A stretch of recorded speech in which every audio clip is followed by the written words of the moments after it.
And it's difficult to give in, especially when you're young, man. But if you can go through it, you'll come out like gold. If I can go through the fire.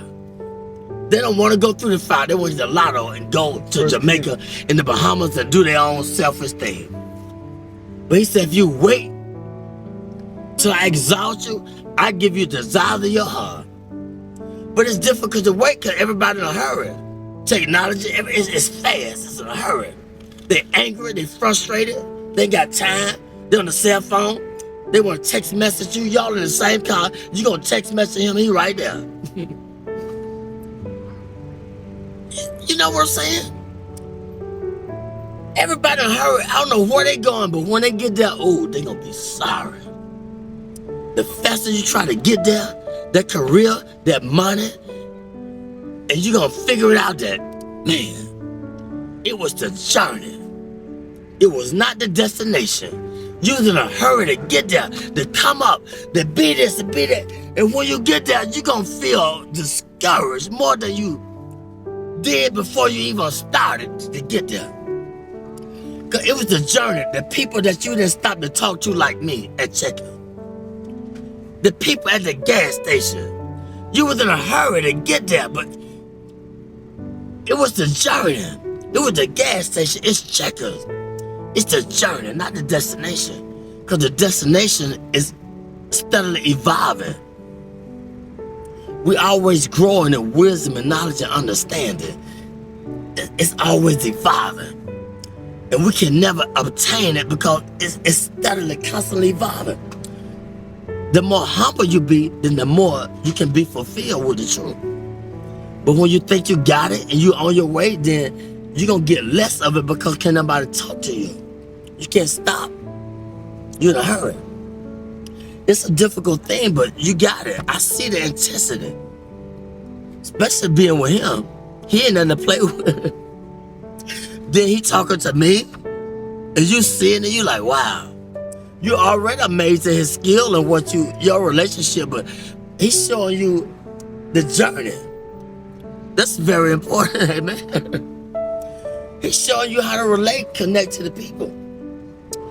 I'm gonna say this. It's a man with pushing a basket. This man right here, they brilliant now. Don't look at the outside appearance. I've seen him in action. He was pushing a basket, and I was under the bridge, and I was talking to everybody except him. He was the last person I talked to. He said, why didn't you talk to me first?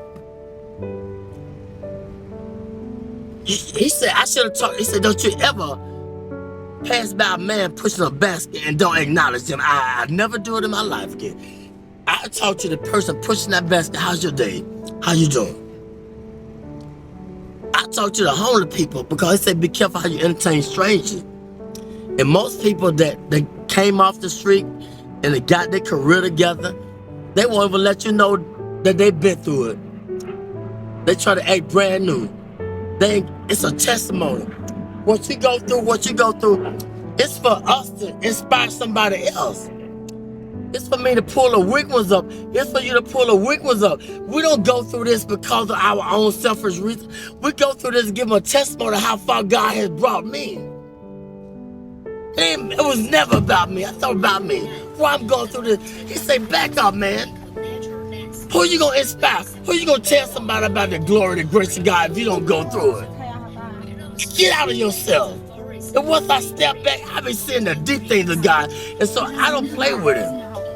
I don't ask him for a lot. I just say, give me my portion for the day. I don't want a lot of things. Just give me enough that I can deal with. He said, I give you, but fulfill your bond greater than you can ever ask. I know what you desire. I know what you need. But Lord, give me my portion where I can be grateful. Where I can be thankful. They unthankful, they unholy, they ungrateful, they got a job, they don't want the job, they got 40 hours, you can't work on Saturdays, you can't work on Sundays, now you got 3 days, they always complaining and griping and murmuring. Stop it. He said be grateful with the little things. And wait, and I put you there. But he gonna put us in a place where they appreciate me in the job. I don't hate going to work. I gotta watch my back. They backstabber. You making the money, but I can't go to that job because I gotta watch my back. They haters. Put me somewhere where I love going to work. I can get up and they appreciate my work and I blend in. God say, I'm gonna put you there, but if you wanna get it, go ahead and get it. What do you think about haters? That's a part of the balance in life. They hate. They don't know why they hate. Tell them why they hating sometimes. They don't know they hate. It's just standard thing. They get angry. He taught. Every way when he taught them. They hate. They don't even know why. Because they don't nobody teach them. They don't nobody take time to let them know why they doing things they doing. And that's the whole purpose of life. Let them know what they doing wrong if you see it. I always knew I was doing wrong. What about when they showed me long suffering? What about when they forgave me, but I can't forgive him? He made a promise. I made a promise. I didn't fulfill it. They didn't go off on me. Well, I got to go off on him because he didn't fulfill his commitment. That's wrong. You got to teach. They don't know. The only God they know is through you, through your experience. They don't know about church because you can't go to church because it's a business. And all the church people, it's a clique, it's a club. And they done forgot about God, it's a business.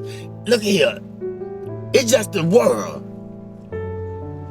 Ain't nobody being bold and talking about God because don't pray in school, take the prayer out of school, all these things, it's the world. We're getting in a time where God is not popular no more. And if you talk about it, I don't believe in Jesus. I don't believe in God. I believe in this. I don't care what you believe in. Let my spirit speak for me. Let my action.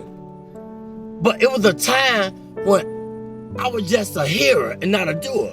But it got to balance out. You got to go through the fire in order to be a doer too. You're going to be a hearer, then you're going to be a doer. But don't let people throw you off your journey. You can't be nothing. It's between your relationship and God. They can't understand you all the time because you're trying to figure out your way. I'm trying to figure out my way. I can't prove nothing to them all the time. I don't need them to figure me out. All I got to do is just be patient and do what was in my ability, my boundaries. I don't need to outstep my boundaries. I ain't got to prove nothing to you. You didn't feel me? No. You can't gonna feel me. I can't put the expectation on you. I don't always feel me, understand me. So that's wrong. Be humble. Acknowledge him in all your ways. When I do wrong, I said something wrong to offend you, forgive me. I got to say it right away, get it over with. If I offend somebody at work, look, if they persecute me, look at God trying to strengthen me to show them who I serve. I say I believe, I'm walking with it. Well, teach them. They don't know. They don't know why they're doing that, to me. Let your light shine among men. They might glorify your Father in heaven. It's real, man. I experience it all the time, 24/7. But I asked for it. I wanted to be a preacher when I was 6, but I didn't know the price I had to pay. Much wisdom, much grief, much sorrow. Ain't no other way you're gonna get it. But if you can just go through the fire, you'll be like gold.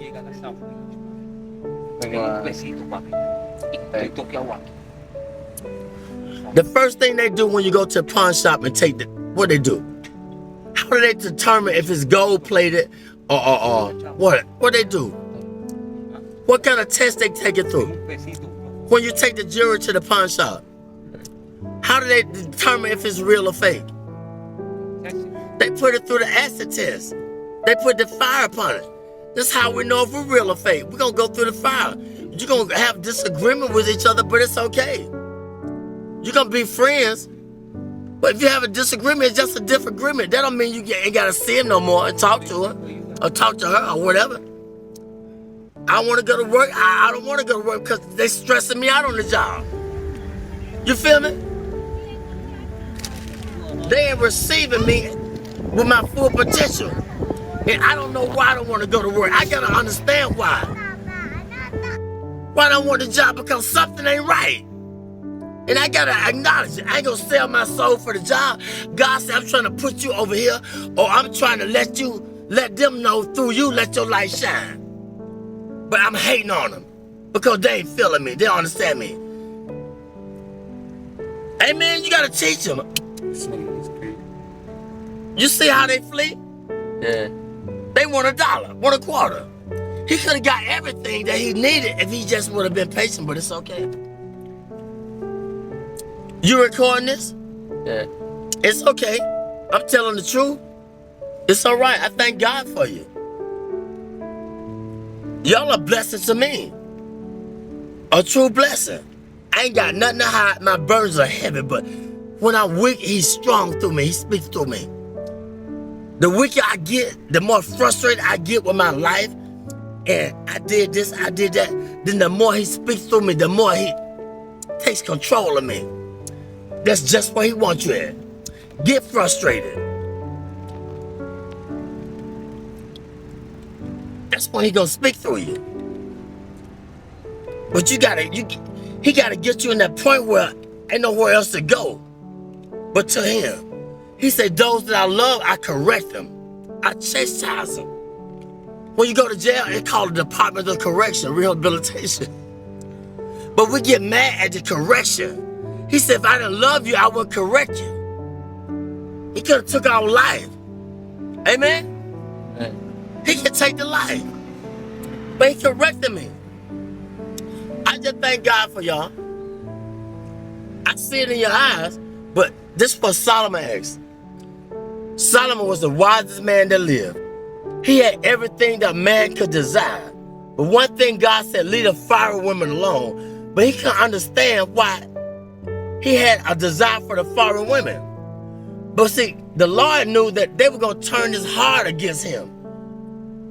They were going to make him idol worship and build a God. But he didn't understand it. And I'm going to say this, the preacher, he searched the world out. He said, I want to know the basis behind wisdom and knowledge and understanding and foolishness. See, you can't know wisdom and knowledge and should be a fool, but we don't want to be foolish. That's the only way you're going to get it. You got to be a fool first. How you going to know a fool when you see a fool? How you going to know foolishness if you haven't been foolish? Foolishness, it comes with, it's painful.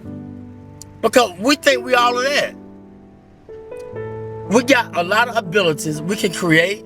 We can send man to the moon. We can be inventors, but we're limited. If I understand that I'm limited, then that's when God takes control and gives me the wisdom that I desire. Humility. Be humble. If you don't understand your purpose, ask God. But ask him in sincerity. What's my purpose, God? Did you ever ask that question?